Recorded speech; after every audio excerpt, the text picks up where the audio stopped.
चलिए बुलेटिन का आगाज करेंगे। लद्दाख में चीन से तनातनी के बीच भारत सरकार ने ड्रैगन पर बड़ा एक्शन लिया है। सरकार ने पबजी समेत 118 मोबाइल ऐप पर प्रतिबंध लगा दिया है। इलेक्ट्रॉनिक्स और सूचना प्रौद्योगिकी मंत्रालय ने धारा 69(a) के तहत इन मोबाइल ऐप्स पर बैन लगाने का फैसला किया है। मंत्रालय ने कई शिकायतें मिलने के बाद बैन लगाने का यह फैसला लिया है। सरकार की तरफ से बुधवार शाम को जारी बयान में यह कहा गया है कि यह ऐप राष्ट्रीय सुरक्षा के लिए खतरा थे।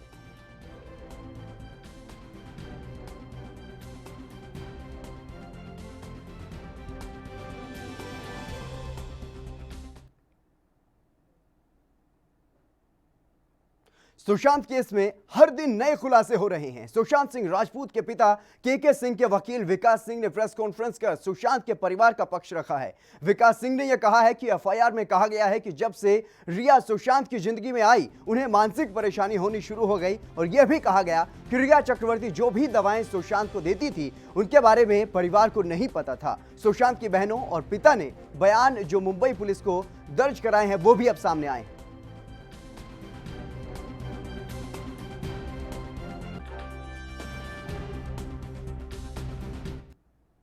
लाइन ऑफ एक्चुअल कंट्रोल पर चीन की चालबाजी को एक बार फिर से भारतीय सेना ने नाकाम कर दिया है। 4 दिन के अंदर चीन 3 बार घुसपैठ की कोशिश कर चुका है और इस वजह से एलएसी पर हालात तनावपूर्ण बने हुए हैं। चीन की इस चालबाजी पर अमेरिका ने भी अपना सख्त रुख दिखाया। तो लगातार जिस तरीके से एलएसी पर तनावपूर्ण हालात बने हुए हैं उसको लेकर के अब अमेरिका भी भारत के साथ खड़ा हुआ नजर आ रहा है और बीजिंग के खिलाफ खड़े होने की अपील अमेरिका की तरफ से की गई है। भारत चीन सीमा पर जिस तरीके से विवाद चल रहा है और हालात दोनों तरफ से तनावपूर्ण बने हुए हैं, अमेरिका ने चीन को एक बार फिर से चेताया है। जिस तरीके से लगातार चीन जो है वो चालबाजी हरकतें दिखा रहा है और भारत के साथ कहीं ना कहीं जिस तरीके से लगातार घुसपैठ की कोशिश एलएसी पर की जा रही है चीनी सैनिकों की तरफ से, उसका करारा जवाब भारतीय सेना ने दिया है और इसके बाद लगातार अब तनावपूर्ण जो है वो स्थिति बनी हुई है। कोरोना संकट के बीच अनलॉक 4 की शुरुआत हो गई है और जानकारी के मुताबिक रेलवे जल्द ही 100 ट्रेनों को चलाने का ऐलान कर सकता है। इसी बीच बीजेपी के पूर्व एमएलसी नवल किशोर यादव ने यह कहा है कि देश की अर्थव्यवस्था बिगड़ी हुई है, देश की गति को चलाने के लिए यह कदम उठाना जरूरी है। निश्चित रूप से इस देश का अर्थव्यवस्था गड़बड़ा रहा है, जीडीपी का ग्रोथ गिरा है और पूरे भारत में लोग घर में पैक्ड हो गए हैं। दुनिया इस तरह से नहीं चलता है, ये गतिमान दुनिया में गति को बढ़ाना पड़ेगा और रेलवे ने इस तरह का निर्णय लिया है, ये सराहनीय है और धन्यवाद के पात्र हैं। इसको निश्चित रूप से तत्काल ही लागू करना चाहिए ताकि देश संयम के साथ। वहीं कांग्रेस के पूर्व अध्यक्ष राहुल गांधी ने एक बार फिर से प्रधानमंत्री नरेंद्र मोदी पर ट्वीट के जरिए हमला बोला है। पिछले कुछ दिनों से राहुल गांधी लगातार प्रधानमंत्री नरेंद्र मोदी पर हमलावर रुख अपनाए हुए हैं। राहुल ने देश में कोरोना के बढ़ते मामले, गिरती जीडीपी और चीन की घुसपैठ के मुद्दे पर ट्वीट करके प्रधानमंत्री नरेंद्र मोदी पर निशाना साधते हुए यह कहा है कि भारत मोदी की बनाई हुई आपदाओं के बीच फंसा हुआ है। राहुल ने 6 मुद्दे भी गिनवाए हैं। तो जिस तरीके से राहुल गांधी लगातार कोरोना वायरस समेत अनेकों मुद्दों पर केंद्र की मोदी सरकार को घेर रहे हैं, तो उसी कड़ी में एक बार फिर से राहुल गांधी ने ट्वीट किया है और 6 मुद्दे गिनवाते हुए जीडीपी और बेरोजगारी समेत 6 मुद्दे उन्होंने गिनवाए हैं और मोदी सरकार पर तीखा हमला बोला है।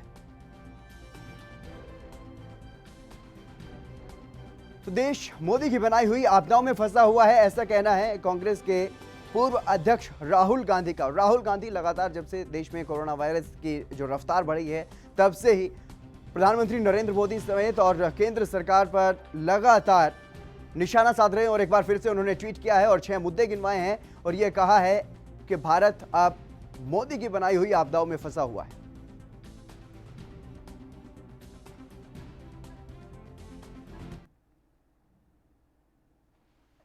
उत्तर प्रदेश की रामनगरी में भव्य राम मंदिर का निर्माण किया जा रहा है। राम मंदिर निर्माण का नक्शा भी अब पास हो गया है। अयोध्या विकास प्राधिकरण की बोर्ड बैठक में दी गई है। सभी सदस्यों की तरफ से सर्वसम्मति से मंजूरी नक्शे को दी गई है और क्षेत्र ट्रस्ट ने 70 एकड़ परिसर के 2 नक्शों की वहां पर स्वीकृति दी गई है। जो 2 नक्शे दिए गए हैं वो एक भीतरी है और एक बाहरी है। जिस तरीके से 2 नक्शे ट्रस्ट की तरफ से भेजे गए थे विकास बोर्ड को, अब दोनों ही नक्शों को सर्वसम्मति से मंजूरी दे दी गई है और अब जल्द ही वहां पर नींव की खुदाई का काम भी शुरू हो जाएगा और जल्द ही वहां पर जो राम मंदिर बनना है, भव्य राम मंदिर का जो निर्माण होना है, उसके लिए अब काम तेज हो जाएगा। हालांकि आपको बता दें कि इससे पहले ही शिलान्यास हो चुका है, भूमि पूजन हो चुका है, जिसमें प्रधानमंत्री नरेंद्र मोदी भी शामिल हुए थे।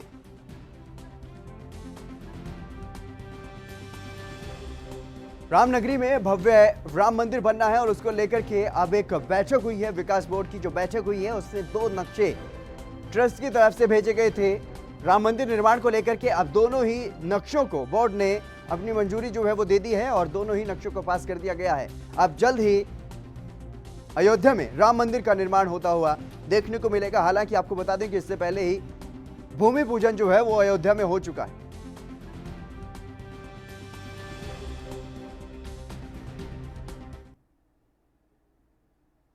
चलिए फिलहाल यहां पर रुकेंगे छोटे से ब्रेक के लिए, जल्द हाजिर होंगे।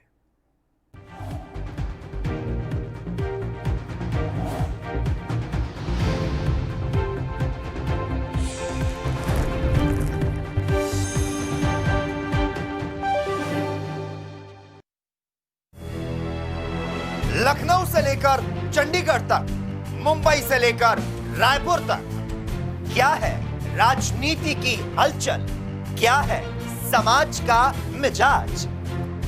राजधानी लाइव, हमारी नजर, आपका फैसला, हर रोज सुबह 8 बजे सिर्फ ANP न्यूज पर।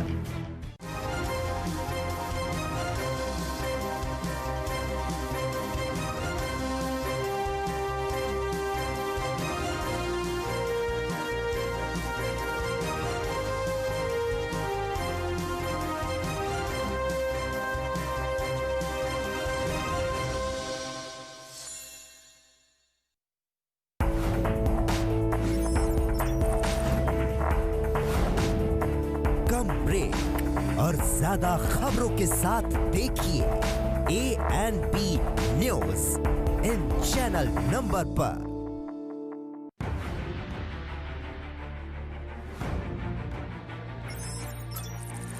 खबर चाहे सियासत की हो या सरकार की,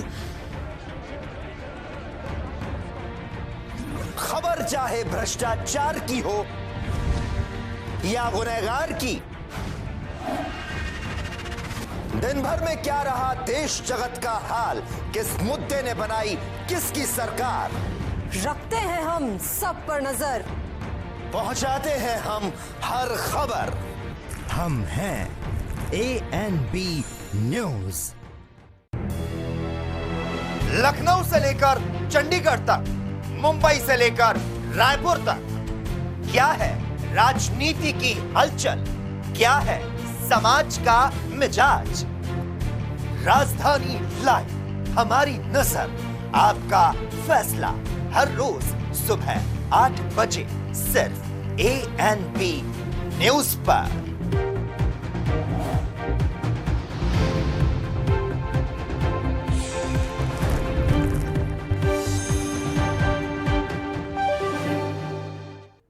ब्रेक के बाद एक बार फिर से आप सभी का स्वागत है। खबरों में आगे बढ़ेंगे। देश के कई हिस्सों में भारी बारिश की संभावना है। मौसम विभाग ने हरियाणा और पंजाब में अगले 2 दिन में कई स्थानों पर बारिश या गरज के साथ हल्की फुहार पड़ने का अनुमान भी जताया है। मौसम विभाग ने इस बारे में जानकारी दी है। जिस तरीके से देश भर में अब मानसून जो है वो जाता हुआ दिखाई दे रहा है, लेकिन अपने जाते वक्त में अलग अलग हिस्सों में भारी तबाही भी भारी बारिश की वजह से देखने को मिल रही है और भारी बारिश की वजह से सभी नदियां देश भर में उफान पर हैं, जिसकी वजह से काफी परेशानियों का सामना भी निचले इलाकों में रहने वाले लोगों को करना पड़ रहा है।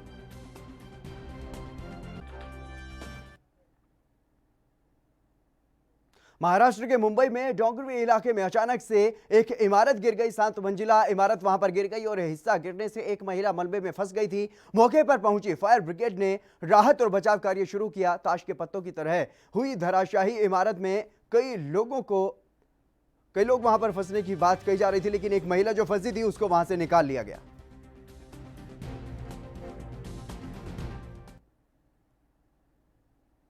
उत्तराखंड के नैनीताल की नैनी झील में 5 महीने बाद रौनक जो है वो लौट आई है और सभी नावों और लाइफ जैकेट्स को सैनिटाइज कर झील में नावों का संचालन जो है वो शुरू किया गया और झील में बोटिंग शुरू होते ही महानगरों से आए हुए पर्यटकों की भी मनमांगी मुराद जो है वो पूरी हुई और अब लोगों में कहीं ना कहीं वहां पर अब खुशी का माहौल जो है वो देखने को मिल रहा है।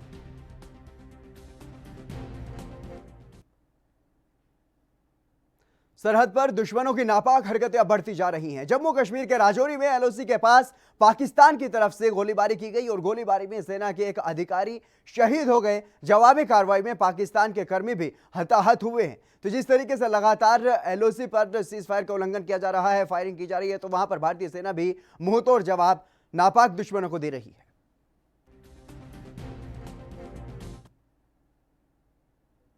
यूपी में पुलिस हिरासत में युवक की हत्या पर सियासत गरमाई हुई है। राजधानी लखनऊ में आम आदमी पार्टी ने राज्य सरकार के खिलाफ प्रदर्शन किया है और बदहाल कानून व्यवस्था के खिलाफ यह प्रदर्शन किया गया। पुलिस हिरासत में हुई दलित युवक की हत्या को लेकर के जीपीओ पर यह प्रदर्शन किया गया।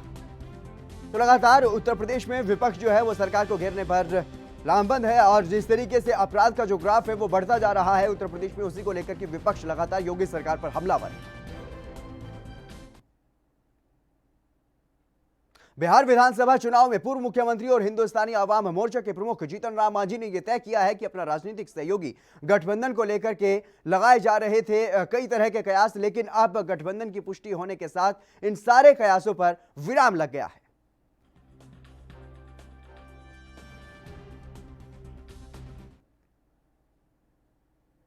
गोवा के मुख्यमंत्री प्रमोद सावंत कोरोना से संक्रमित पाए गए हैं। हालांकि उनमें कोरोना के लक्षण नहीं हैं और वो होम आइसोलेशन में चले गए हैं। उन्होंने खुद ट्वीट करके इस बात की जानकारी दी है। सावंत ने ट्वीट करके ये कहा है कि सभी को सूचित करना चाहता हूं कि मुझे कोरोना हुआ है।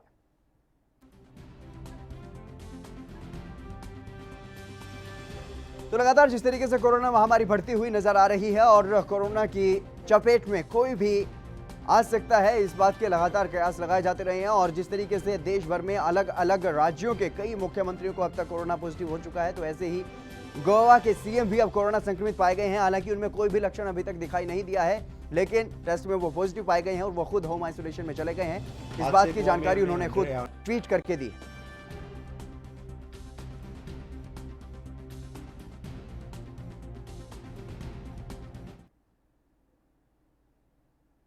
कोरोना संकट के बीच संसद के मानसून सत्र की तैयारियां जोरों पर हैं। 14 सितंबर से सत्र की शुरुआत होगी और कोरोना काल में हो रहे संसद के सत्र में प्रश्नकाल शामिल नहीं है। ऐसे में विपक्ष की ओर से कई तरह के सवाल खड़े किए जा रहे हैं।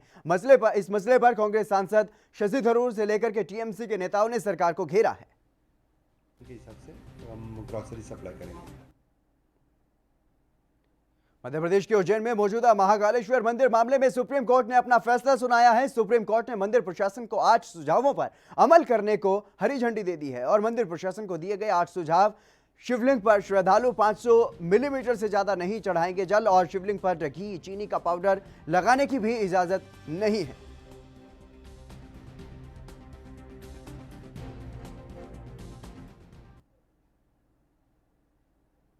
उत्तर प्रदेश के कांग्रेस प्रदेश अध्यक्ष अजय कुमार लल्लू ने बीजेपी पर हमला करते हुए कहा है कि बीजेपी पूरे देश को गुमराह करने की साजिश कर रही है और बीजेपी ने देश के लोकतंत्र के साथ मजाक किया है। इसका बीजेपी को जवाब देना होगा। उन्होंने और क्या कुछ कहा है वो भी आपको सुनवाते हैं।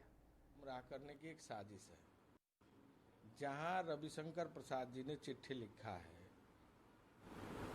जो लगातार अन्य देशों में वहाँ के पत्रकारों ने विस्तार से एक एक विषयों पर फेसबुक, व्हाट्सएप से भारतीय जनता पार्टी के जो समझौते हैं, जो एग्रीमेंट है, उन विषयों को, तथ्यों को उजागर करने का काम किया है।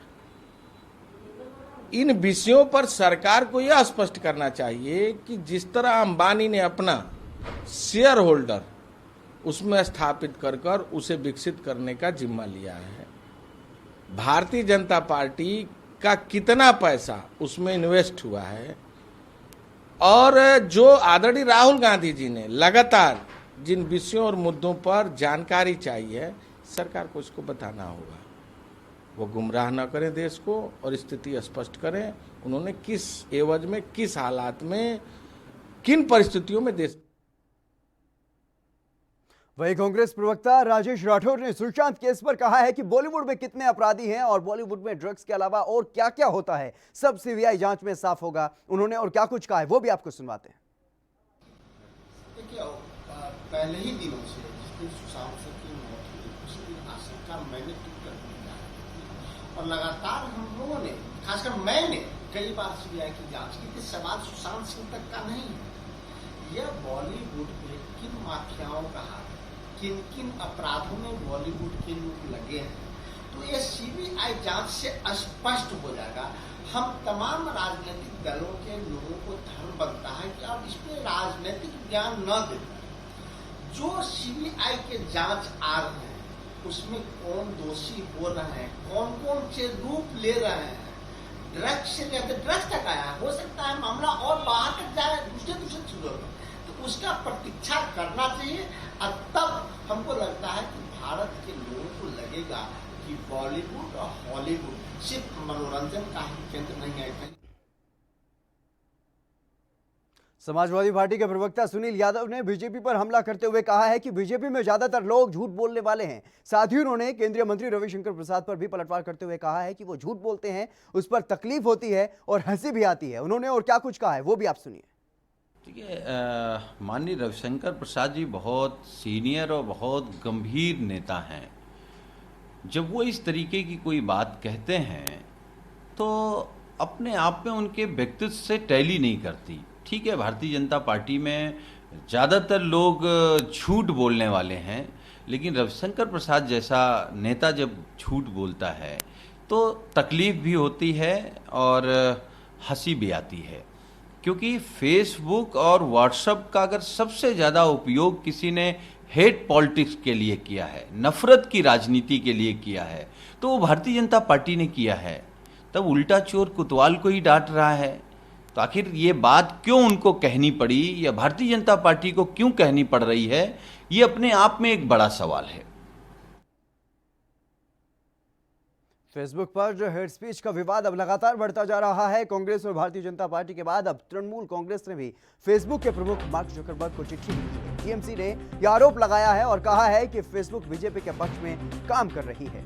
लगातार जिस तरीके से ये विवाद जो है वो गहराता जा रहा है और भारतीय जनता पार्टी और कांग्रेस इसमें आमने सामने थे, लेकिन अब समाजवादी पार्टी के बाद टीएमसी भी इस मामले में सामने आ गई और टीएमसी ने भी मार्क जुकरबर्ग को चिट्ठी लिखी है।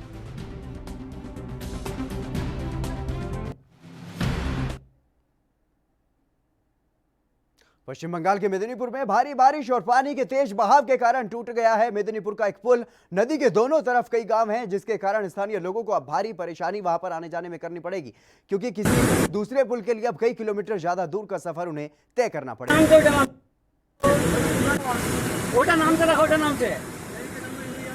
কখন ভাঙলো ব্রিজটা? ব্রিজটাই সকালে ভেঙেছে। কি করে ভাঙলো এটা? এটা ওভারলোড গাড়ি পেরানো সেই যে ক্ষতিগ্রস্ত হয়ে আছে। বহুদিন এটা ব্রিটিশ আমলের পোল, বহুত দিনে তা এটা করে গেছিলো ব্রিটিশ আমলের ইয়েতে করে গেছিলো সেনারা, তখন একটা গাড়ি উল্টে যায়, সেই সূত্রে এই পোলটা হয়েছিল। এবং এইটা ওভারলোড যিনি গাড়ি পার করার জন্য এইটা হচ্ছে ভেঙে যায়। এখন তো নতুন পোলটা চালু হয়ে গেছে। নতুন পোল চালু হয়ে গেছে, নতুন পোলও আর থাকবে না দুদিন। কেন? তার কারণ ওভারলোড গাড়ি পেরোবে, বালি গাড়ি। আপনার নাম? আমার নাম। इलाहाबाद हाईकोर्ट के आदेश के बाद डॉक्टर कफील खान को मथुरा जेल से रिहा किया गया है और रिहाई के बाद डॉक्टर कफील ने योगी सरकार पर जमकर निशाना साधा है और वहीं कोर्ट का शुक्रिया भी अदा उन्होंने किया है और एसटीएफ का एनकाउंटर ना करने के लिए भी धन्यवाद उन्होंने किया है। जिस तरीके से डॉक्टर कफील को लेकर के लगातार सियासत की जा रही थी और विपक्षी पार्टियां जो है वो योगी सरकार पर जमकर निशाना साध रही थी, लेकिन अब इलाहाबाद हाईकोर्ट ने योगी सरकार को बड़ा झटका दिया है और कफील की रिहाई के आदेश दिए गए, जिसके बाद डॉक्टर कफील को रिहा किया गया। मैं जुडिशरी का बहुत शुक्रगुजार हूं जिन्होंने इतना अच्छा ऑर्डर दिया, जिसमें उन्होंने लिखा है कि उत्तर प्रदेश सरकार ने एक झूठा, बेसलेस और एक फिक्शियस केस, मतलब बिना बात के एक ड्रामा करके एक केस बनाया और मुझे 8 महीने तक इस जेल में 5 दिन तक बिना खाना दिए हुए, बिना पानी दिए हुए, इस तरह से मुझे प्रताड़ित। जननायक जनता पार्टी के राष्ट्रीय अध्यक्ष बनने के बाद अजय सिंह चौटाला पहली बार अंबाला पहुंचे, जहां पर जेजेपी कार्यकर्ताओं ने अजय सिंह चौटाला का स्वागत किया और चंडीगढ़ से सिरसा जाते वक्त अंबाला जेजेपी के कार्यकर्ताओं ने नए राष्ट्रीय अध्यक्ष का स्वागत किया और नई मिली जिम्मेदारी पर अजय चौटाला ने यह कहा है कि पहले से ही जिम्मेदारी निभा रहे हैं, लेकिन अब वो पार्टी को बूथ स्तर तक मजबूत करने का काम करेंगे। अंबाला पहुंचे हैं, क्या कुछ जिम्मेदारी रहेगी सर? किस तरह से पार्टी को दोबारा से गेन किया जाएगा? जिम्मेदारी तो पहले भी निभा ही रहे थे, अब और ज़्यादा महत्वपूर्ण जिम्मेवारी है तो उसे और ज़्यादा महत्वपूर्ण ढंग से निभाएंगे। पार्टी को राष्ट्रीय स्तर से लेके बूथ स्तर तक मजबूती प्रदान करने का काम करेंगे, सब साथियों को साथ लेकर के। सर, जब से सरकार में तब से अभय जी का वार सीधा सीधा दुष्यंत जी पर है, क्या कारण रहे हैं सर अभी तक? खिसियानी बिल्ली खंबा नोचे, और कोई काम तो है नहीं। जी सर, अभी रेवेन्यू बढ़ाने की बात दुष्यंत जी ने की, तो अभय जी ने कहा कि उन्होंने अपने नाना का रेवेन्यू जो है बढ़ाया होगा। वो कैसे बढ़ाया उसको पूछ लो, मुझे पूछने की ज़रूरत नहीं है। उन्हीं से पूछो ना कि कैसे बढ़ाया। सर, राइट टू रिकॉल पर भी जो है उन्होंने सवाल उठाया कि विधायकों सांसदों के लिए होना चाहिए, देवीलाल जी ने ये कहा था। हम तो इस विचारधारा के लोग हैं, चौधरी देवीलाल की विचारधारा पे जननायक जनता पार्टी का गठन हुआ। फतेहाबाद के गांव नागचा में ग्रामीणों ने कोरोना के सैंपल लेने के लिए गांव में पहुंची स्वास्थ्य विभाग की टीम का विरोध किया है। यही नहीं, ग्रामीणों ने स्वास्थ्य विभाग की टीम के सामने उनके सामान को भी आग के हवाले कर दिया है। और जानकारी के अनुसार गांव के पूर्व सरपंच की कोरोना से हुई मौत के बाद स्वास्थ्य विभाग की टीम संपर्क में आए लोगों के सैंपल लेने के लिए गांव में पहुंची थी। नक्का में हमारी कल टीम गई थी, नागपुर पीएससी इंचार्ज के नेतृत्व में सैंपल लेने गई थी। वहाँ पे कॉन्टैक्ट ट्रेसिंग के सैंपल लेने थे, तो गांव वाले इकट्ठे हो गए और एंटीजन किट्स थी हमारी, उनको आग के हवाले कर दिया गया। क्या पुलिस को शिकायत दे दी गई है? पुलिस को हमने कंप्लेन कर दी है। सदर भगवानपुर विधानसभा के रायपुर हाईवे पर एक हादसा हुआ और यहां दो ट्रकों की आपस में भिड़ंत हो गई। हालांकि गनीमत रही कि कोई भी बड़ा हादसा नहीं हुआ। मौके पर पहुंची पुलिस ने घायल चालक को नजदीकी हॉस्पिटल में भर्ती करवा दिया है, जहां पर उसका इलाज अब चल रहा है। अगर ये एकदम जो है ये आ रहा, मैंने बताया नहीं सकता, मैं फिर देख लो ना, मेरे चक्कर मार दी गाड़ी में। बस का आता जी डिवाइडर था, ज़्यादा दूर जा रहा था। वो घोड़ा जी, घोड़ा गाड़ी हाँ जी आई थी, रात आई, बहुत पुलिस आई थी। उत्तराखंड के सितारगंज महाविद्यालय के छात्रों ने परीक्षाओं को स्थगित करने को लेकर के कुलपति को प्राचार्य के माध्यम से ज्ञापन भेजा है। और कोरोना महामारी के बीच छात्र चिंतित हैं। छात्रों का कहना है कि वर्तमान में कोरोना को देखते हुए हर राज्य में भयावह स्थिति बनी हुई है, जिसके चलते वर्तमान में परीक्षाएं कराना छात्रों के भविष्य के साथ खिलवाड़ करना होगा।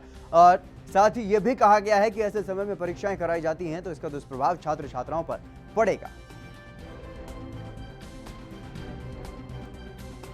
विद्यार्थी को 2 महीने का समय दिया जाए जिसमें निरंतर कक्षा चलाई जाए, या फिर ये विद्यार्थी को प्रमोट कर दिया जाए। ऐसा तो हमें पता है कि परीक्षा होनी जरूरी है, तो इसमें विद्यार्थी को समय भी तो मिलना चाहिए पढ़ने का। वो किस रूप में परीक्षा देंगे, हमें ये भी तो पता बताओ। कोई उन्हें क्या कोरोना नहीं होगा? परीक्षा देते हैं तब भी कोरोना होगा, क्लास चलाते तब भी कोरोना होगा। चलो वो बोल रहे हैं, तो जिस आधार पर वो परीक्षा देने की बात कर रहे हैं उसी आधार पर बच्चों को 2 महीने की कक्षा भी देनी चाहिए। अगर वो कक्षा नहीं देते तो बच्चे परीक्षा देने के लिए तैयार नहीं है। अगर यूनिवर्सिटी बच्चों के साथ जिद करती है तो वो भी जैसे अभी आंदोलन छिड़ा है वैसे ही आंदोलन आगे भी बरकरार रहेगा। पे दिया है कि जो 14 सितंबर से परीक्षाएं कराई जा रही हैं, यदि परीक्षाएं कराई जाती हैं कोई दिक्कत नहीं, परंतु 14 सितंबर से पहले बच्चों का कहना है कि 2 महीने लगातार परीक्षाएं कराई जाएँ। पहले तो 14 सितंबर से परीक्षाएं रद्द की जाएँ और उसके बाद 2 महीने लगातार क्लास ही लगाई जाए, जिससे कि बच्चे जिसके पास फ़ोन नहीं था ऑनलाइन कक्षाओं में, यदि आप परीक्षाएं कराते हैं, यदि 14 सितंबर को परीक्षाएं कराते हैं, यदि उसके बीच में वह संक्रमित हो गया, कोरोना संक्रमित हो गया, उसकी जिम्मेदारी व उसके परिवार की जिम्मेदारी कौन लेगा? यूनिवर्सिटी लेगा, प्राचार्य महोदय लेंगे, या फिर उच्च शिक्षा मंत्री जी लेंगे? आप ये बताइए कि इसी आधार पर हम लोगों का कहना है, जब आप परीक्षाएँ कराने के लिए महाविद्यालय खोल सकते हैं तो आप पढ़ाई के लिए भी महाविद्यालय खोल सकते हैं। धन्यवाद। लखनऊ के पीजीआई थाना क्षेत्र के वृंदावन कॉलोनी सेक्टर 14 स्थित बरौली में कार सवार बदमाशों ने प्रॉपर्टी डीलर दुर्गेश यादव की गोली मारकर हत्या कर दी। सूचना पर पहुंची पुलिस ने घायल दुर्गेश को तुरंत अस्पताल पहुंचाया, जहां डॉक्टरों ने उसे मृत घोषित कर दिया। और मामले में पुलिस ने आरोपी मनीष यादव को गाड़ी समेत गिरफ्तार कर लिया है। मूल रूप से गोरखपुर के रहने वाले दुर्गेश यादव पीजीआई के वृंदावन सेक्टर 14 में रह करके प्रॉपर्टी डीलिंग का काम करते थे।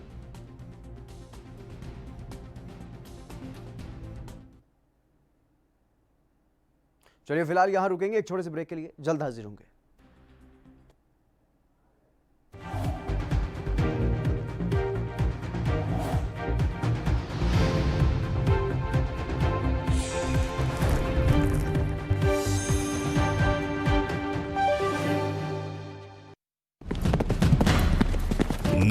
खर्चा नई ताकत का एहसास। एक्स प्लस गोल्ड किट बना है पुरुषों के लिए खास। कैप्सूल, ऑयल, क्रीम और पाउडर, 30 सालों से मर्दों का भरोसेमंद। X plus gold kit medical stores में उपलब्ध।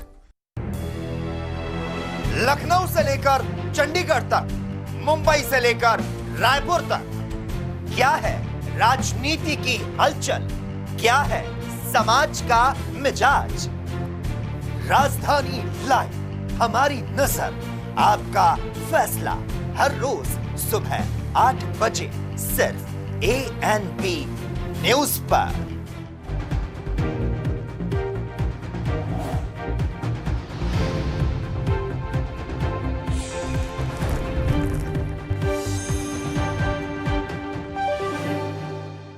ब्रेक के बाद एक बार फिर से आप सभी का स्वागत है। खबरों में आगे बढ़ेंगे। मध्य प्रदेश में भारी बारिश की वजह से हालात खराब बने हुए हैं। खरगोन में नर्मदा नदी का जलस्तर 167 मीटर तक पहुंच चुका है। इसलिए जिले के नर्मदा पट्टी वाले इलाकों को हाई अलर्ट घोषित कर दिया गया है और प्रदेश के कई हिस्सों का पानी नर्मदा नदी में छोड़ा जा रहा है, जिससे बड़महा नर्मदा पुल डूब गया है और वहीं महेश्वर से अहिल्या किले तक पानी पहुंच चुका है और ओंकारेश्वर बांध के 21 गेट खोले जा चुके हैं और पानी के बढ़ते हुए खतरे को देखते हुए प्रशासन की तरफ से बाढ़ग्रस्त इलाकों में लोगों से नहीं जाने की अपील भी की जा रही है।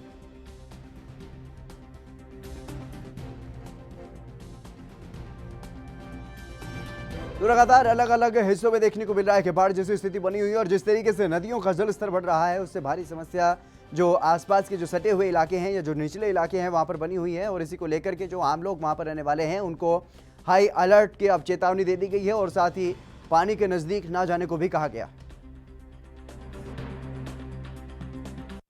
40 घंटे से होशंगाबाद में भारी वर्षा हो रही है और पूरे मध्य प्रदेश में हेवी रेंज की जो चेतावनी दी गई है उसके तहत बरगी जलाशय, तवा जलाशय और बारना जलाशय, इन तीनों बांधों का जो ओवरफ्लो वाला पानी है वो नर्मदा नदी में आ रहा है और उसके कारण नर्मदा का जो जल स्तर है वो खतरे के निशान से 3 फीट ऊपर चला गया है। 972 फीट पे चल रहा है। खतरे का निशान हमारा 969 है।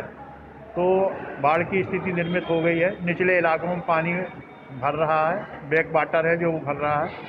फिर भी हमने प्रयास किया है। कल रात से ही हम लोग लगे हुए हैं। हमारी राजस्व की, पुलिस की, होमगार्ड की टीम लगी हुई है और हमारे जनप्रतिनिधि तथा सामाजिक कार्यकर्ता लगे हुए हैं कि जो निचले इलाकों पे लोग रह रहे हैं उनको वहां से निकाल करके सुरक्षित स्थानों पर लाया जाए।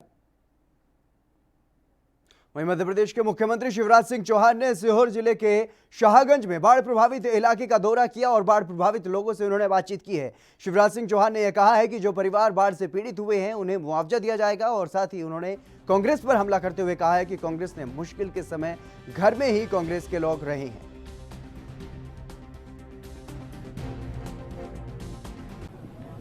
बाढ़ टूरिज्म कर रहा है, बाढ़ पर्यटन कर रहा है। जो लोग कभी घरों से नहीं निकले संकट में, वो फूहड़ आरोप लगाने की बात कर रहे हैं, लेकिन हम तो जनता से जुड़े हैं। जनता ही अपनी जिंदगी है, इसलिए अपनी आंखों से यथासंभव उनकी तकलीफ देख रहे हैं और हम लोगों ने तय किया है आर्थिक संकट के बीच भी राहत तो देंगे हम, और इसलिए चाहे वो मकानों का नुकसान हो, सामान खराब हुआ, उसकी भी राहत राशि दी जाए। पूर्व सैनिक और प्रगतिशील किसान राष्ट्रीय अवार्ड विजेता पृथ्वी चंद का यह कहना है कि मशरूम को बच्चे की तरह पालना पड़ता है और बदले में यह हमें पालता है। मनोहर गांव के रहने वाले पृथ्वी चंद ये बताते हैं कि सेना से सेवानिवृत्ति के बाद 1998 में उन्होंने मशरूम उत्पादन की ओर रुख किया था।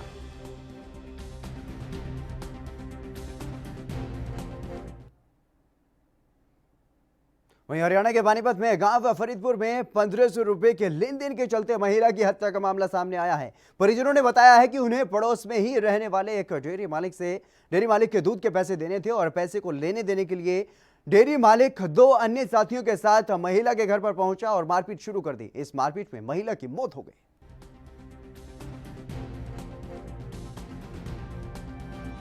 रात एक कंप्लेंट आई थी थाना में कि 2 किसी का आपस में पैसों के लेन देन को, दूध के पैसों को लेन देन को लेकर उनका झगड़ा हुआ। एक बुजुर्ग औरत जो बीमार थी और वहीं पर बैठी हुई थी, जो वो झगड़ रहे थे, तो उनमें से झगड़े के अंदर उस माता के ऊपर कुछ लोग गिर गए लड़ाई के अंदर और उसके कारण उसकी मौत हो गई। तो FIR हमने दर्ज कर लिए तेरस्त्रा थाने में और इन्वेस्टिगेशन। वहीं छत्तीसगढ़ के गरियाबंद जिले में ग्रामीण इलाकों में दहशत का माहौल है। आज से करीब 4 महीने पहले अचानक से महासमुंद के सिरपुर इलाके से लगभग 23 हाथियों का दल निकल पड़ा और सीधे गांव व शहरों के करीब से होते हुए अपना रास्ता तय करने लगा। हाथियों के इस झुंड में एक मादा भी है जिसका नाम वन विभाग ने चंदा रखा है और दल में नर और 4 बच्चे भी शामिल हैं। हाथियों के दल पर वन विभाग की टीम नजर रख रही है। जहां हाथियों का दल पहुंच रहा है वहां पर हाई अलर्ट भी जारी किया जा रहा है और किसानों की फसलों को भी ये दल काफी नुकसान पहुंचा रहा है।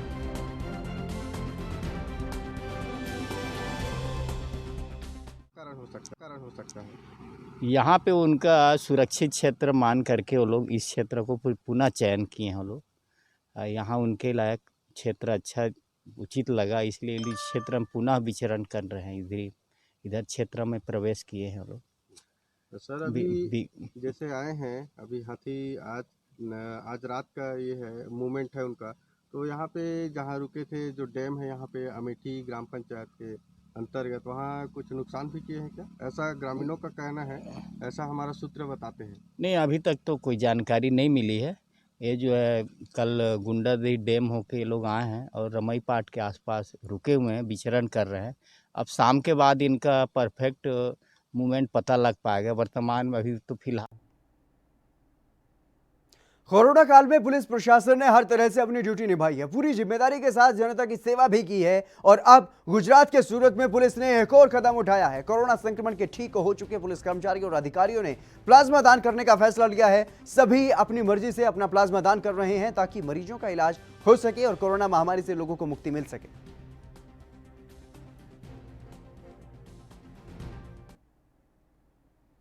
यूपी के प्रयागराज में गंगा और यमुना नदियों का जलस्तर बढ़ने से शहर के निचले इलाकों में पानी घुस गया है, जिसके चलते लोगों की मुश्किलें अब वहां पर बढ़ गई हैं। वहीं लोगों का कहना है कि पानी बहुत तेजी से बढ़ रहा है, जिससे लोगों को आने जाने में भी दिक्कत हो रही है। पानी में काफी मकान डूब गए हैं और सरकार को इस तरफ ध्यान देना चाहिए।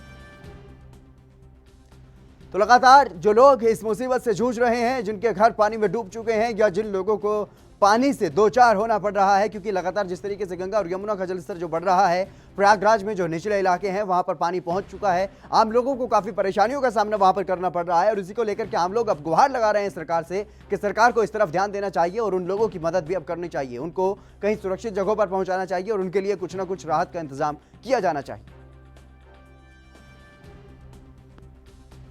पानी बहुत तेज़ी से बढ़ रहा है और पिछले साल से ज़्यादा भी पानी आने की उम्मीद है। आने जाने में समस्या हो रही है, सरकार को इसके प्रति ध्यान देना चाहिए। लोग काफ़ी पैदल जा रहे हैं। हाँ, तो समस्या गाड़ी जा नहीं पा रही ना, पानी की वजह से बंद हो जा रही है। लोग पैदल जा रहे हैं, आने जाने में समस्या हो रही है। पानी कई मकान काफ़ी मकान। वहीं बिहार के अररिया में मानवता को शर्मसार कर देने वाली घटना सामने आई है। दरअसल घटना जोकीहाट प्रखंड के एक गांव की है, जहां पर 4 साल की बच्ची के साथ गांव के नाबालिग लड़के ने ही दुष्कर्म किया है। और वहीं जानकारी देते हुए एसडीपीओ ने यह बताया है कि बच्ची को इलाज के लिए सदर अस्पताल में भर्ती करवाया गया है। बच्ची का मेडिकल वहां पर कराया गया है। वहीं पुलिस ने इस घटना में शामिल नाबालिग लड़के को गिरफ्तार कर लिया है। मामला है, क्या करवाएं? हाँ, बच्ची गांव में खेल रही थी और खेलने के क्रम में 4-5 बच्चियां खेल रही थी और उसके बाद सब बच्ची चले गए। तो ये लड़का जो था वो भी नाबालिग है, उसको उठा के घर पर ले गया। उसके साथ दुष्कर्म की घटना की बात प्रकाश में आई है। तत्क्षण बच्ची का इलाज कराया गया अररिया सदर अस्पताल में और उसको गिरफ्तार किया गया है। और गिरफ्तार जो बालक है, विधि विरुद्ध बालक, उसने भी स्वीकार किया है घटना में, अपनी संलिप्तता के बाद वो स्वीकार किया है। और उसके बाद मेडिकल और जो भी इसका फॉरेंसिक साइंस से जांच करा के। तमिलनाडु के मदुरै के सोलंकुरुनी गांव के लोग काफी समय से पीने के पानी की समस्या से वहां पर जूझ रहे हैं। पूरे गांव में पीने के पानी के लिए सिर्फ एक ही टंकी है, जिसकी वजह से लोगों को परेशानी का सामना करना पड़ रहा है। वहीं स्थानीय लोगों का यह कहना है कि गांव में 2500 लोग रहते हैं और सभी लोगों का पानी इसी टंकी से वहां से मिलता है और सरकार ने पानी की समस्या को लेकर के कुछ नहीं किया है।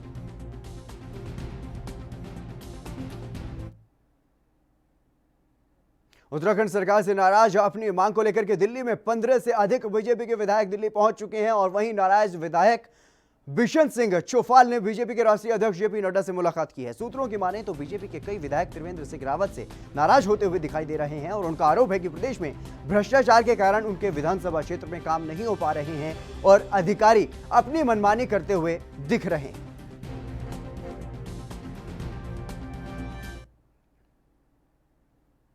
वहीं उत्तराखंड में महिला के साथ यौन शोषण के आरोप में घिरे हुए द्वारहाट से बीजेपी के विधायक महेश नेगी के खिलाफ प्रदेश में कांग्रेस का गुस्सा थमता हुआ अब नजर नहीं आ रहा है। नरेंद्रनगर और देवप्रयाग के जिला कांग्रेस अध्यक्ष हिमांशु विजलवान के नेतृत्व में कांग्रेसियों ने उप जिलाधिकारी के माध्यम से राज्यपाल को ज्ञापन सौंपा है और ज्ञापन में महिला से दुष्कर्म और शारीरिक शोषण के आरोप बीजेपी विधायक महेश नेगी को तत्काल पद से बर्खास्त करने की मांग की गई है। ऐसा न करने पर कांग्रेसियों ने उग्र आंदोलन की चेतावनी भी दी। पूरे प्रदेश भर में हमारे प्रदेश कांग्रेस अध्यक्ष आदरणीय प्रीतम सिंह जी के आह्वान पर सभी जनपद मुख्यालयों में और तहसील मुख्यालयों में प्रदेश के कांग्रेस जन एसडीएम और डीएम के माध्यम से राज्यपाल महोदय को ज्ञापन सौंप रहे हैं और हमने मांग की है कि द्वाराहाट के विधायक जिस पर एक पीड़िता ने दुष्कर्म का आरोप लगाया है और उनकी डीएनए की जांच की मांग की है। उनका कहना है कि जो मेरी ये लड़की है ये उनकी बेटी है और वो सरकार से उनके डीएनए की जांच की मांग को ले रही है, पर सरकार का अड़ियल रवैया जो है वो उनके डीएनए की जांच नहीं करा रहे हैं। हम पूरे प्रदेश के कांग्रेस जन राज्यपाल महोदय के माध्यम से मांग करते हैं कि जल्द से जल्द उनकी डीएनए की जांच हो और आरोप सिद्ध होने पर वो जेल। वहीं टिहरी के जिलाधिकारी मंगेश घिल्डियाल ने जिला मुख्यालय स्थित 4 कंटेनमेंट जोन ढूंगीधर पुलिस चौकी के पास बोराडी स्टेडियम सेक्टर 9 और पोस्ट ऑफिस कॉलोनी का निरीक्षण किया है। जिलाधिकारी ने जिला मुख्यालय के मुख्य बाजारों नई टिहरी और बोराडी को अगले 2 दिनों तक पूर्णतः बंद करते हुए इस दौरान बाजार को लगातार सैनिटाइज करने के निर्देश दिए हैं।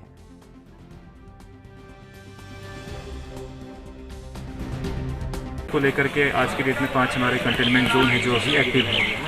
हम लोगों ने कंटेनमेंट जोन में सारी सुविधाएं लोगों को देने का प्रयास कर रहे हैं। कुछ लोगों की इस कंटेनमेंट जोन में ये शिकायत थी कि सैंपलिंग नहीं की जाएगी। अभी हमने उनसे बात की है और सभी लोगों को इस संबंध में राजी कर दिया है, तो सभी लोग अभी तैयार हैं सैंपलिंग के लिए और 14 दिन तक अगर यहाँ पर कोई पॉजिटिव केस नहीं आता है तो हम इस क्षेत्र को या फिर प्रत्येक को कंटेनमेंट जोन से मुक्त कर रहे हैं। सर, कोविड केयर सेंटर में भी कुछ आ रहा है कि डोईवाला नगर पालिका परिषद ने उत्तराखंड आंदोलनकारी और पूर्व विधायक स्वर्गीय रणजीत सिंह वर्मा के नाम पर सड़क का नाम रख दिया है और साथ ही उनकी पहली पुण्यतिथि के अवसर पर उनकी प्रतिमा पर पुष्प अर्पित कर उन्हें श्रद्धांजलि भी दी गई और पौधारोपण भी किया गया। इस दौरान स्थानीय लोगों ने स्वर्गीय रणजीत सिंह वर्मा के नाम पर मार्ग का नाम रखे जाने पर खुशी जाहिर की है और कहा है कि उत्तराखंड के साथ ही उनका डोईवाला से गहरा नाता रहा है। उत्तराखंड बना उनका जो योगदान है उसको भुलाया नहीं जा सकता, क्योंकि वो एक ऐसे व्यक्तित्व के धनी है कि जिन ईमानदारी का प्रतीक है और किसानों के लिए हमेशा जूझते रहे। कई वर्षों तक वो सोसाइटी के चेयरमैन रहे, कई वर्षों तक लगभग 52 वर्षों तक वो पब्लिक इंटर कॉलेज के चेयरमैन रहे, 25 वर्षों तक लगभग वो आर्य कन्या के चेयरमैन रहे, विधायक रहे निर्दलीय। उस मसूरी विधानसभा सीट से जो आज 6 विधानसभा सीट बन गई हैं, उसके बाद कई बार उन्हें कांग्रेस सरकार की तरफ से ऑफर किया गया कि आप कहीं से भी चुनाव लड़ लो, लेकिन उन्होंने मना कर दिया कि हमारा काम उत्तराखंड बनाने का था और उत्तराखंड बन चुका है और मैं अब राजनीति में नहीं पढ़ना चाहता। जितनी सेवा भाव मेरे से हो सकती है मैं उतना सेवा करूंगा। मैं ऐसे आदमी व्यक्तित्व को वहीं मसूरी देहरादून रोड पर बड़े मोड़ के पास हो रहे अवैध निर्माण कार्य के दौरान एक महिला का 5वीं मंजिल से पैर फिसल गया, जिससे उसकी मौके पर ही दर्दनाक मौत हो गई। एसएसआई मनोहर सिंह रावत ने यह बताया है कि महिला उस निर्माणाधीन बिल्डिंग में काम कर रही थी और वहीं मौके पर मौजूद प्रत्यक्षदर्शी संजय भंडारी ने बताया कि वो अपने फ्लैट पर जा रहे थे कि अचानक से एक चीख सुनाई दी और देखा तो एक महिला 5 मंजिल से नीचे जा गिरी।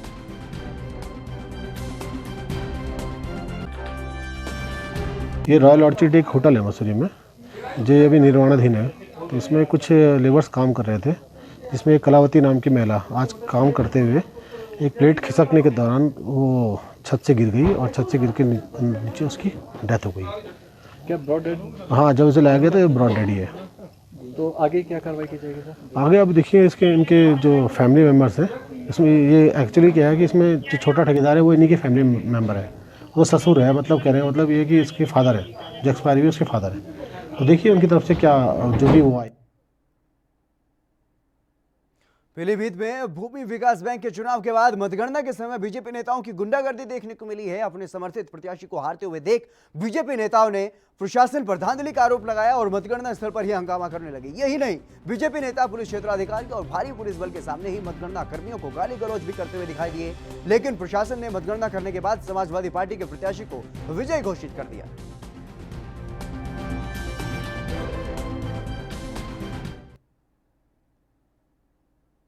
बुधवार सुबह लोगों की आंख भी नहीं खुली थी कि ताजनगरी आगरा में एक और एनकाउंटर हो गया। 48 घंटे पूरे होने से पहले अहमदुल्ला के नगला किशन लाल में दंपति और उनके बेटे की हत्या कर शव जलाने के मामले में फरार आरोपी का पुलिस से सामना हो गया और छत्ता क्षेत्र में पुलिस मुठभेड़ में गोली लगने के बाद उसे गिरफ्तार कर लिया गया। वारदात के बाद वो मानेसर भाग गया था, लेकिन लौटकर आते वक्त वो पुलिस से टकरा गया।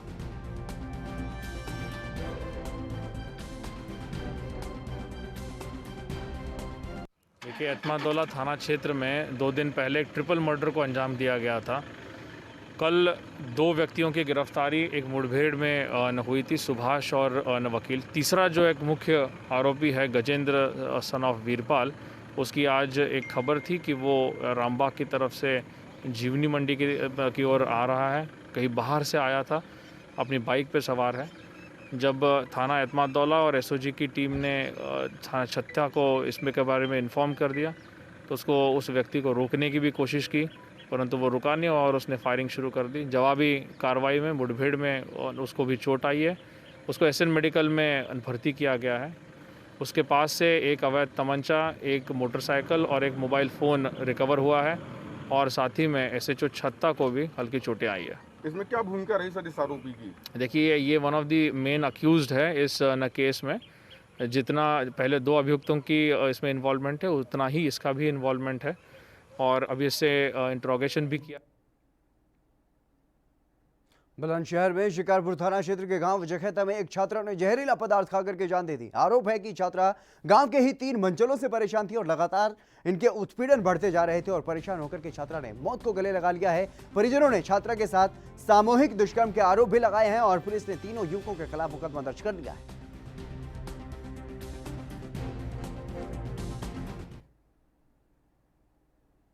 वहीं अलीगढ़ में 2 समुदाय के बीच झड़प के बाद तनाव के हालात हैं और मामला गांधी पार्क थाना क्षेत्र के मामू भांजे इलाके का है, जहां पर 2 पक्षों के बीच जमकर पथराव हुआ, जिसमें करीब आधा दर्जन लोग घायल हो गए। मौके पर पहुंची पुलिस ने घायलों को अस्पताल में पहुंचाया और इस मामले में पुलिस ने कुछ लोगों को हिरासत में भी ले लिया है।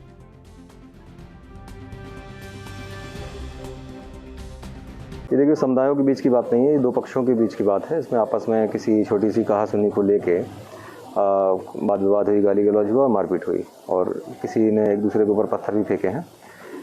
2-3 लोगों को चोटें भी आई हैं। उनको हम लोग ले जाके उनका चिट्ठी मजरूरी बनवा के उनका मेडिकल करवाया गया है। सम्यक धाराओं में जो आक्रामक पक्ष है उसके विरुद्ध मुकदमा। वहीं यूपी के गाजियाबाद में विजयनगर से अपहरण कर कैब चालक की हत्या का मामला सामने आया है। कैब चालक शिवम की हत्या के बाद चेहरे को तेजाब से जलाया गया ताकि उसकी पहचान न हो सके। दरअसल 2 दिन पहले से शिवम लापता चल रहा था। परिजनों ने अपहरण की आशंका जताते हुए पुलिस में शिकायत की थी। नाम जानना चाहेंगे, क्या नाम है आपका? मेरा नाम अनिल कुमार शर्मा। अच्छा, यहाँ पर कोई बॉडी मिली है जी? कैसी हालत में मिली है, कौन है, कहाँ के हैं? सर, ये हमारा दोस्त ही है, गाड़ी चलाता है और 2 दिन से ये गायब था तो पुलिस को इतला दी थी। फिर हमें ये यहाँ कौशल्या के जंगल में मृत अवस्था में मिले। अच्छा, आप लोगों को कैसे पता लगे कि यहाँ पर हो? ये सर पुलिस के जरिए मतलब ढूंढा गया, जब पता पड़ी। घर से कब के गए हुए, क्या ये संडे को गए थे बुकिंग लेके, ओला उबर वाली बुकिंग लेके गए थे और फिर हमने फ़ोन भी किया था। रात के 11:30 बजे बात हुई थी कि घर आ रहे हैं 10 मिनट में। फिर इसके बाद में फ़ोन स्विच ऑफ। गाड़ी जो है उधर मिली गोविंदपुरम में और लड़का आज मिला। छत्तीसगढ़ के जशपुर जिले के ग्रामीण क्षेत्र आज भी विकास की राह देख रहे हैं। छत्तीसगढ़ राज्य भले ही सन 2000 से सन 2020 में पहुंच गया हो, लेकिन सड़क, बिजली, पानी की समस्याएं आज भी यूं ही बनी हुई हैं। और ऐसा ही एक मामला ग्राम पंचायत तंबाकछाल के आश्रित गांव जबला से एक महिला को प्रसव पीड़ा होने पर सड़क की सुविधा नहीं होने की स्थिति में परिजन खाट पर होकर के उसे 5 किलोमीटर तक पैदल चलने को मजबूर हुए। हाँ, जो जानकारी मेरे को प्राप्त हुई है वो जो तंबा कछार और जबला वाले रोड का मामला है, पूर्व में भी इस प्रकार की घटना हुई थी, जिसके तत्काल संज्ञान में लेकर के कलेक्टर साहब के निर्देश पर हम लोग मौके पर गए थे और वहाँ से पूरी जानकारी एकत्रित करके उस दोनों पुलिया का एस्टीमेट वगैरह बना करके कार्रवाई कर ली गई है और तत्काल ही उसका कार्य शुरू होगा। अभी वर्षा के कारण उसमें अभी कार्य शुरू नहीं हो पा रहा है। वर्षा ऋतु समाप्त होने के बाद उसमें तत्काल कार्य शुरू कर दिया जाएगा। समस्या नहीं हो पाएगा? बिल्कुल नहीं, इस साल वो पुलिया कंप्लीट हो जाएगा। आपको बरसात के बाद वो पुलिया में काम शुरू हो। मध्य प्रदेश में राज्य मंत्री राव बृजेंद्र सिंह यादव और पूर्व विधायक जसपाल सिंह जज्जी को उनकी रिपोर्ट जो है वो कोरोना पॉजिटिव पाई गई है। जिला चिकित्सा और स्वास्थ्य अधिकारी डॉक्टर हिमांशु शर्मा ने यह बताया है कि जिला मुख्यालय से रिपोर्ट पॉजिटिव पाई गई है और इन दोनों के साथ पूर्व विधायक जसपाल सिंह जज्जी की बुजुर्ग मां भी कोरोना पॉजिटिव पाई गई है। इसके बाद इलाके में हड़कंप मच गया है और लोग कोरोना को लेकर के डरे हुए हैं, क्योंकि ये दोनों नेता काफी समय से गाँव में रामशिला यात्रा निकाल रहे थे और हजारों लोग उनसे हर दिन मिलते थे। इससे लोगों में संक्रमण का खतरा और भी बढ़ गया है।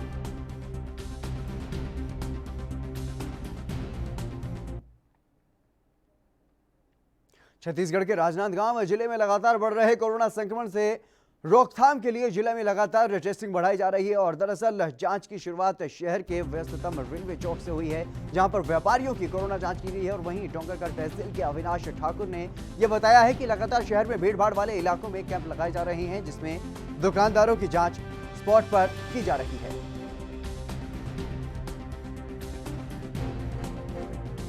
जैसे जैसे नगर में कोविड-19 कोरोना के मामले बढ़ते जा रहे हैं, उनसे देखते हुए कलेक्टर साहब के निर्देशानुसार जो शहर के भीड़ भाड़ वाले इलाके हैं और जहां लोगों का आना जाना ज़्यादा रहता है, जैसे कि होटल हो गए और खाने पीने की चीज़ें हैं, दूध दही की दुकान है या फिर सैलून दुकान है, वहाँ इस तरह के संक्रमण के खतरे ज़्यादा बढ़ जाते हैं। इसे देखते हुए प्रशासन के द्वारा यह व्यवस्था की गई है कि वो उसी जगह पे जाके व्यापारियों को वहीं ऑन द स्पॉट बुलवा के उनका कोविड-19 का चेकअप कराया जाएगा। चेकअप कराने के बाद उनको रिजल्ट बताया जाएगा। कोरोना की जो जांच हो रही है प्रशासन के द्वारा, मतलब यहाँ पर तहसीलदार साहब और ये कोरोना की टीम आई है कि आप सब जांच कराइए, जिससे पता लगेगा। तो उससे रेलवे चौक के सारे व्यापारी स्वेच्छा से आकर सरकार की इस मतलब कदम पर सहयोग कर रही है और खुद आके सब चेक करा रही है। छत्तीसगढ़ की राजधानी रायपुर में बढ़ते कोरोना संक्रमण के बीच प्रदेश कांग्रेस ने एहतियातन बड़ा फैसला लिया है। दरअसल संचार विभाग के प्रमुख शैलेश नितिन त्रिवेदी ने यह कहा है कि एहतियात के तौर पर आगामी सूचना तक संचार विभाग का कार्यालय नहीं खुलेगा, हम सब वर्क फ्रॉम होम करेंगे। और साथ ही उन्होंने टीवी लाइव डिबेट के लिए भी ऑनलाइन संपर्क करने के लिए निवेदन किया है। आगामी सूचना तक कांग्रेस संचार विभाग के कार्यालय के सभी साथी वर्क फ्रॉम होम करेंगे। टीवी लाइव डिबेट में कांग्रेस का पक्ष रखने वाले सभी प्रतिनिधियों से ऑनलाइन ही जुड़ने का आग्रह किया गया है। किसी बाइट या प्रतिक्रिया के लिए यदि कोई संवाददाता चाहें तो वो सीधे संपर्क करें। यह सबकी सुरक्षा के लिए और सावधानी के दृष्टिकोण से यह फैसला। छत्तीसगढ़ के बलरामपुर के राजपुर वन विभाग ने मई जून महीने में पहाड़ खटुआ गांव के पकड़ी खाड़ नाला में 50 लाख की लागत से डैम का निर्माण करवाया गया था, जो महज 2 दिनों की बारिश में ही टूट गया और बनाया गया डैम भ्रष्टाचार की भेंट चढ़ गया है। राजपुर जनपद पंचायत के सभापति मुकेश गुप्ता ने यह बताया है कि ग्राम पंचायत पहाड़ खटुआ के कुछ ग्रामीणों ने उनसे मिलकर के मौखिक रूप से जानकारी दी।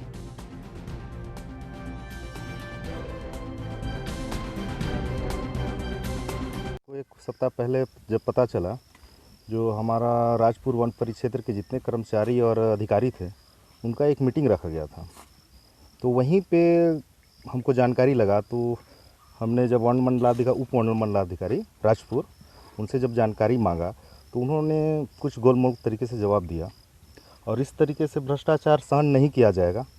मैं इस बात को लेकर वन विभाग के मध्य प्रदेश के इंदौर में कुछ दिन पहले निपानी स्थित इस्कॉन मंदिर के कुंड में डूबने से एक बच्चे की मौत हो गई थी। वहीं स्थानीय लोगों ने प्रशासन से मृतक के परिजनों को सहायता राशि देने की मांग की है और साथ ही मोहल्ले को संत रविदास मोहल्ला घोषित करने की भी मांग की गई है। लोगों की मांग है कि सरकारी दस्तावेजों में भी संत रविदास मोहल्ले के नाम से इसे अंकित किया जाए और इस पर रविदास समाज बड़ी संख्या में प्रशासनिक अधिकारियों को उन्होंने ज्ञापन भी सौंपा है।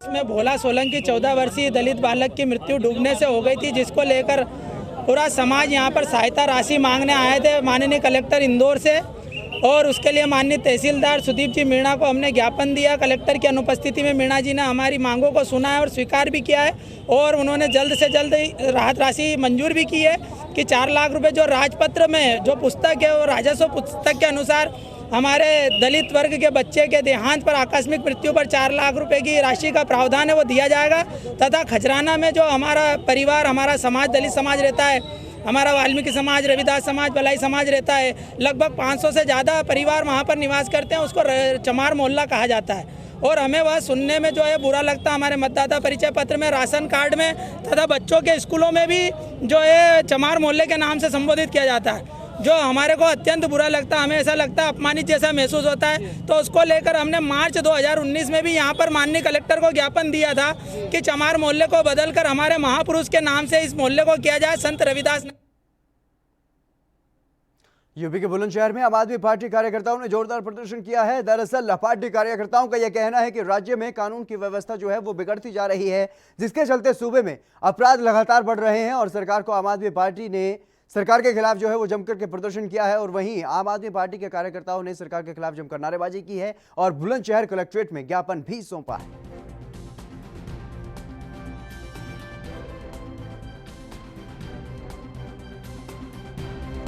आम आदमी पार्टी के कार्यकर्ताओं ने यूपी सरकार के खिलाफ जमकर प्रदर्शन किया और यहां पर तमाम आरोप जो हैं वो योगी सरकार पर लगाए गए। जिस तरीके से लगातार उत्तर प्रदेश में अपराध बढ़ रहा है और इसी को लेकर के विपक्ष लगातार योगी सरकार पर हमलावर है और इसी को लेकर के आम आदमी पार्टी के कार्यकर्ताओं ने जमकर विरोध प्रदर्शन किया और इस बारे में ज्ञापन भी सौंपा गया। विकास जी, आप यहाँ प्रदर्शन कर रहे हैं, किस लिए कर रहे हैं, क्या वजह है?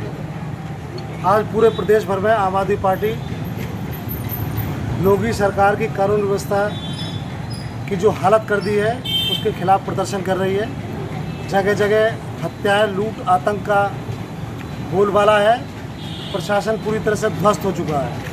कानून व्यवस्था रसातल पर है। उसका उदाहरण अभी आपने देखा, लगातार हत्याओं का एक दौर हर जनपद से लगभग ये खबर आती रही। अभी हाल